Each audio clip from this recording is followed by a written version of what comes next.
Di sana, sekarang kita masuk kepada matan, sehingga kita baca sekarang matan yang lebih panjang. Dari Ibnu Abbas berkata, lama ba'atha Nabi sallallahu alaihi wa ala alihi wasallam Mu'adan ataupun Mu'adha ibn Jabal ila nahwi ahli Yaman. Di saat Nabi mengutus Mu'ad ibnu Jabal ke arah Yaman. Qala lahu innaka taqdamu ala qaumin min ahli kitab. Bahwa kamu akan berdakwah di Yaman dan mereka penganut agama ahlul kitab. Inilah dari sedikit keutamaan orang Yaman dibanding orang-orang yang ada di Jazirah Arab pada saat itu yang sekarang menjadi Saudiyah di Makkah dan Madinah dan yang lainnya. Maka kebanyakan mereka penyembah berhala. Adapun di Yaman, kebanyakan mereka ahlul kitab. Mana yang lebih baik? Sama-sama kufurnya, namun penyembah berhala ma'ruf, menyembah patung, Lat, Uzza, Manah, dan Hubal. Adapun kelompok Yahud, wan Nasara ataupun ahlul kitab yang diikuti oleh orang-orang Yaman, mereka pun kufur. Menjadikan Isa, kata mereka Jesus Christ, anak Allah. Sama saja. Dan juga menjadikan Yahudi, menjadikan Uzair anak Allah. Seperti dalam surat Taubah, wa qalatil yahudu Uzair ibnullah wa qalatin nasara al-masihu ibnullah.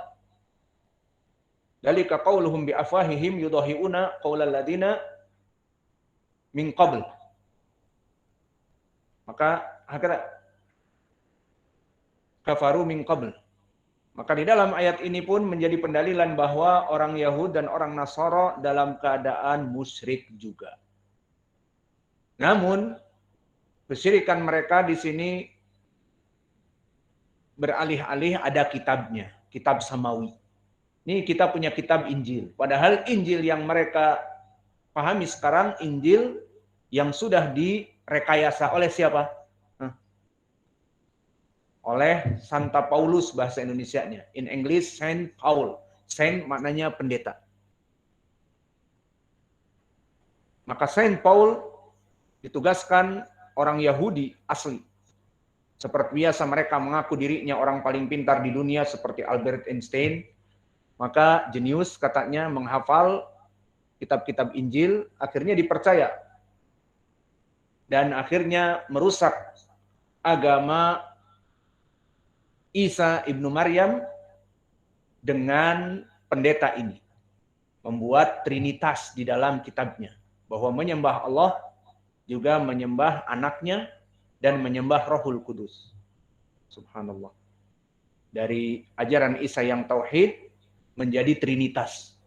Sehingga di saat mereka melaksanakan ibadah dengan mengetuk kening, mengetuk dada kanan dan dada kiri, itu mereka mengatakan with the name of the Father, dengan Allah Bapa, dengan nama Allah Bapa, and His Son, dan anaknya di saat mengetuk dada kanan, and the soul of the Spirit, dan untuk malaikat Jibril, kata mereka. Maka ibadah dibagi menjadi 3. Itu ajaran mereka, dan ini pun kita bukan perkara yang mengada-ngada, banyak sekarang ini semua ada di YouTube. Ajaran yang benar, ajaran kesesatan, semuanya ada.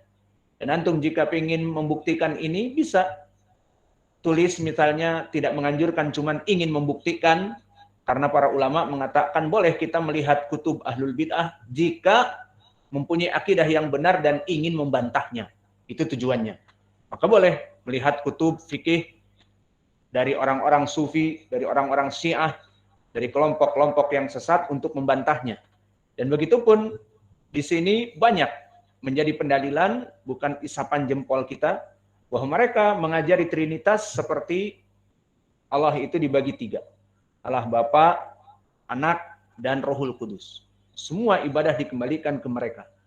Adapun ajaran Islam hanya Allah saja tempat peribadatan. Wa'budullah wa la tusyriku bihi syai'a. Kita kembali kepada permasalahan, maka ahlul Yaman mereka tidak menyembah patung, tetapi menyembah apa? Menyembah selain Allah juga.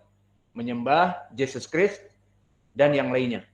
Qala lahu innaka taqdamu ala qaumin min ahlil kitab.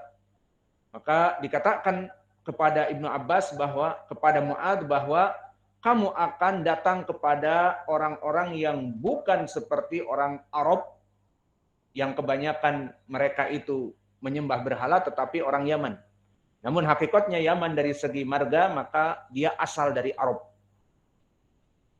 Falyakun awal matad'uhum ila an yuwahhidullahu ta'ala.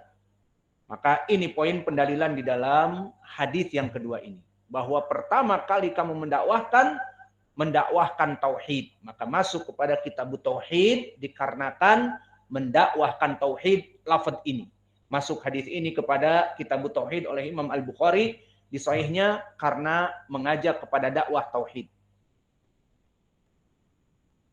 Ini di lafaz yang ada di Sahih Al-Bukhari di Kitab Tauhid disebutkan innaka taqdumu ala qaumin min ahlil kitab falyakun awal matad'uhum ila an yuwahhidullah. Perintah untuk mengesahkan Allah, lafaznya jelas tentang tauhid. Dan di sana ada lafaz yang lain. Seperti perlu diketahui hadis ini faidah juga, hadis yang muttafaqun alaih. Maka di lafaz-lafaz yang lain seperti di riwayat Muslim disebutkan fad'uhum ila syahadati alla ilaha illallah wa anni rasulullah. Maka serulah mereka pertama kali kepada syahadat la ilaha illallah wa anni rasulullah. Dan juga disebutkan di riwayat yang lain di riwayat Muslim awal matad'uhum ilaihi ibadatullah, agar beribadah kepada Allah. Di sini bersifat mutlak tetapi muqayyad. Maknanya disebutkan ibadah kepada Allah, tetapi ibadah yang bagaimana? Yang tauhid. Karena peribadatan kepada berhala pun dinamakan ibadah. Iya apa tidak? Seperti ucapan Ibrahim, wa junubni wa baniya an na'budal asnam. Jauhkan wahai Allah, aku dan keluargaku untuk menyembah patung. Berarti dinamakan ibadah juga. An na'budal asnam. Ibadah. Menyembah kepada patung. Maka yang diinginkan di sini di lafaz maka serulah yang pertama kali ibadatullah, menyembah Allah. Maknanya menyembah Allah secara tauhid. Karena orang Nasrani pun akan mengatakan kami juga menyembah Allah, Allah Bapa, tapi kan tidak tauhid. Begitupun orang Yahud, kami pun menyembah Allah, tapi kan tidak tauhid dengan menjadikan Uzair sebagai anak Allah dan disembah. Seperti itu maknanya. Maka di lafaz-lafaz yang lain disebutkan dengan berbagai ragam lafaz, dan yang dipilih oleh Imam Al-Bukhari adalah an yuwahhidullah, karena inilah yang menyebabkan hadis ini masuk di Sahih Al-Bukhari di kitab At-Tauhid. Maka dari sini menjadi pendalilan juga faidah bagi kita sebelum masuk kepada lafaz yang sebelumnya, bahwa dakwah itu mendahulukan aham fal aham. Maka dakwah itu mendahulukan mana yang paling urgen dari yang paling urgen. Seperti contohnya di sini. Nabi mengutus Mu'adz kepada penduduk Yaman yang kebanyakan mereka ahlul kitab. Maknanya berbeda dengan kufar Quraisy. Kufar Quraisy tidak mengetahui Injil, tidak mengetahui kitab orang-orang Yahud. Hanya mereka mengetahui menyembah Lat, Uzza, Manah, dan Hubal. Terlalu badu mereka. Tapi orang-orang Yaman mengetahui, mempunyai, mengaku kitab Injil. Dan mengetahui, mengaku mempunyai kitab Taurat. Katanya dari Nabi Musa, katanya dari Nabi Isa Injil itu. Padahal sudah dihancurkan oleh rohib-rohib mereka dengan Trinitas. Alhasil, di saat pertama dakwah, dahulukan mana yang penting. Syariat Islam banyak. Pertama, mengajarkan tauhid. Kemudian kedua, melaksanakan sholat. Di antaranya yang 5 perkara dari rukun Islam saja yang muttafaqun alaih dari Ibnu Umar, berpuasa Ramadan, dan juga membayar zakat dan naik haji. Maka dari 5 perkara ini mana yang lebih didahulukan? Ini yang jadi poin pendalilan. Di lafaz disebutkan falyakun awalama tad'uhum. Maka jadikanlah dakwah yang pertama itu dakwah tauhid. Dari sini menjadi pendalilan bahwa dakwah tauhid dijadikan dakwah yang pertama. Ini di zaman Nabi. Dan apakah maknanya tidak di zaman sekarang pun sama. Maka jangan mentang-mentang kita hidup, kita di Indonesia, di negara muslim. Kita di Indonesia, di negara yang orang banyak meninggalkan sesembahan berhala, kita katakan tidak bisa dimutlakkan seperti itu. Kenapa? Karena kesyirikan masih buram, tidak transparan kepada seluruh manusia yang ada di muka bumi ini. Maka banyak dari kaum muslimin di Indonesia dan yang lainnya, di Arab bahkan, maka mereka datang kepada tempat-tempat wali-wali yang dianggap keramat dan berdoa kepadanya. Dan ini di mana-mana. Di Indonesia, bahkan di Yaman, seringkali Syekh Mukbil menyebutkan Ibnu Alwan, bahwa mereka dianggap wali dan minta berdoa kepadanya. Ya Ibnu Alwan, berikanlah aku rizki. Maka kesyirikan. Dan mereka Arab di Yaman. Wa kadzalika fi Misr, dari Al-Badawi. Yang mana Al-Badawi sampai zaman sekarang kuburannya ditinggikan. Dan mereka mendatangi haul dari hari kematian Al-Badawi, Ahmad Al-Badawi. Dan mereka berdoa, ya Ahmad Al-Badawi, berikanlah kami rizki, sembuhkanlah istri kami yang sakit, dan sebagainya. Maka apakah perkara ini kita telah bebas? Indonesia Raya telah bebas dari penyakit kesyirikan? Tidak. Banyak di mana-mana kesyirikan.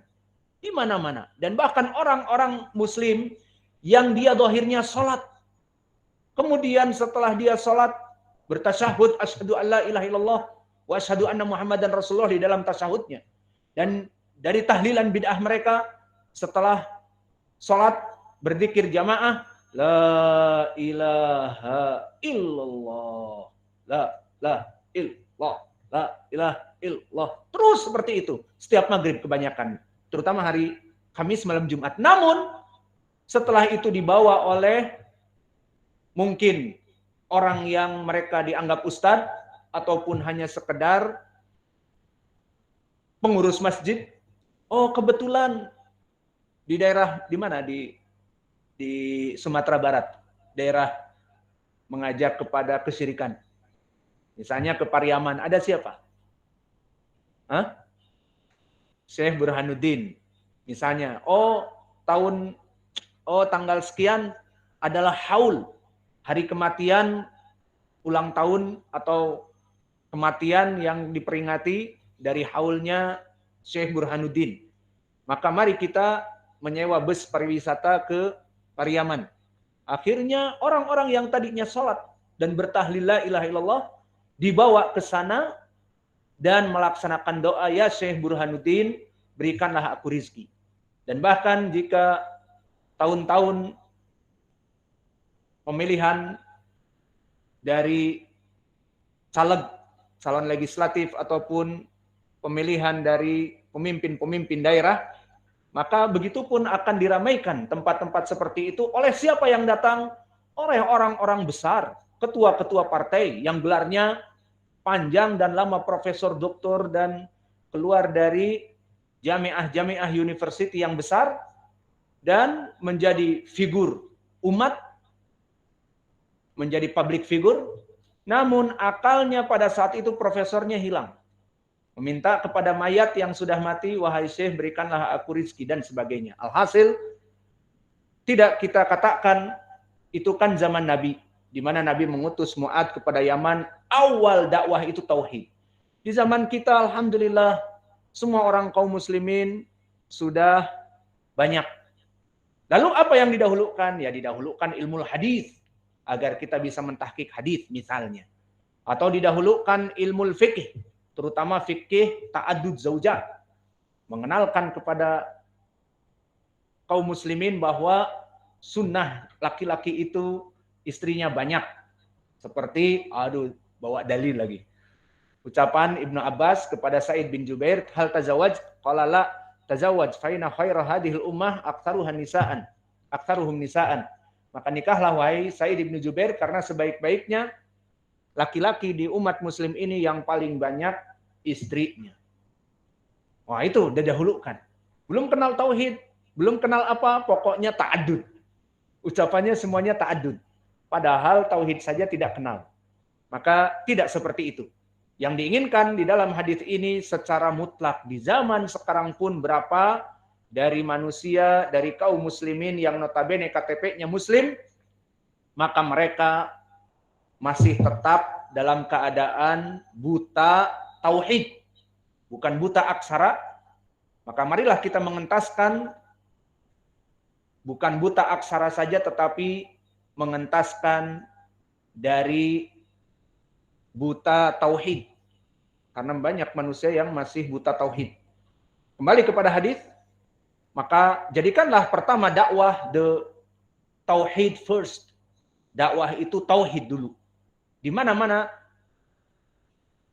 di dunia ini, maka diusahakan dakwah yang mempunyai dakwah untuk memberikan dakwah tauhid. Maka tidak malu kita mempunyai pondok, kemudian kita mengajari al-qawaidul arba, al-usul ats-tsalatsah, Kasyfus Subuhat, Kitabut Tauhid. Awas, jangan ada yang mengatakan, bosan. Paling ngajar nih Ustadz itu terus. Usul Tsalatsah, Kitabut Tauhid, maka jangan ada santri yang mengatakan seperti itu. Maka ini adalah perkara yang paling urgen. Karena permasalahan ini sangat dijadikan oleh syaitan sebagai sarana kebutaan. Berapa dari orang awam yang tidak mengetahui makna tauhid? Dan berapa dari para tulabul ilm yang meremehkan, pelajarannya tauhid melulu, bosan. Akhirnya mereka menjadi da'i kepada tahlilan, dan setelah itu da'i kepada kuburan-kuburan untuk melaksanakan haul. Dan ini banyak terjadi. Mereka yang tadinya menuntut ilmu, kemudian songong mengatakan bosan kita dengan tauhid terus. Maka akhirnya dia malah sekarang menjadi pendai kepada penyembahan kubur. Iya dan billah.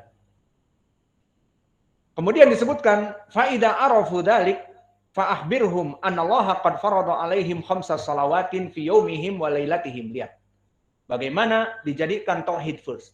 Setelah mereka memahami tauhid, ibadah itu hanya kepada Allah, baru turun kepada yang penting. Dari yang paling penting, dari yang paling primer kepada yang primer. Dari yang primer nanti kepada yang sekunder, seperti itu. Maka dari yang paling primer tauhid, setelah itu yang primer juga tidak bisa dihilangkan apa? Salat 5 waktu. Maka jika mereka telah bertauhid, ajari salat 5 waktu. Karena apa? Nanti salatnya akan dilaksanakan tauhid padanya. Kemudian setelah itu membayar zakat. Fahmirhum anallaha iftarada alaihim zakatan fi amwalihim tu'khadu min agniyaihim min ghaniyihim faturaddu ala faqirihim. Maka setelah mereka melaksanakan sholat, beritahu juga dari yang penting. Setelah tauhid yang paling penting adalah sholat, kemudian membayar zakat. Maka membayar zakat juga perkara yang menjadi rukun Islam, harus. Lalu bagaimana? Diambil dari orang-orang kaya mereka, dihitung hisabnya berapa, sudah mencapai nisab dan 1 tahun, maka diberikan zakat kepada fakir miskin. Faida aqarru bidzalik, maka jika mereka telah memahami pembayaran zakat, di sini juga tambahan. Nah, di sini tambahannya yang tidak begitu urgen seperti sholat, puasa, haji dan yang lainnya, tetapi apa? Faida aqarru bidzalik fakhudh minhum wa tawaqqa qaraima amwalin nas. Apa maknanya? Maknanya, jika kalian telah memahami zakat itu wajib dan dia adalah rukun dari Islam, maka masuk kepada bab yang lebih sekunder. Apa itu? Di saat kalian menjadi amil, mengambil zakat, maka tidak mentang-mentang si fulan untanya itu sangat banyak. Yang mana untanya itu lebih dari nisab. Maka terkena padanya wajib zakat. Berapa biji misalnya? 3 ekor unta. Maka di sini permasalahan dia terkena dan dia mau membayar, alhamdulillah.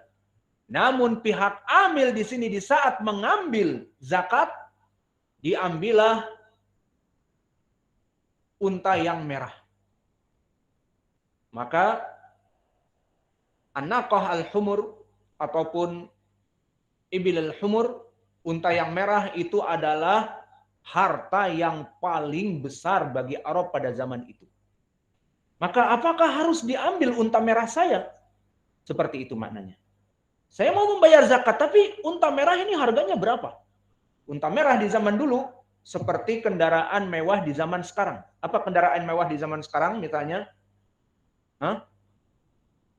Lamborghini atau Ferrari atau BMW dan sebagainya. Alhasil harganya miliaran, maka diambil unta merahnya yang miliaran itu misalnya.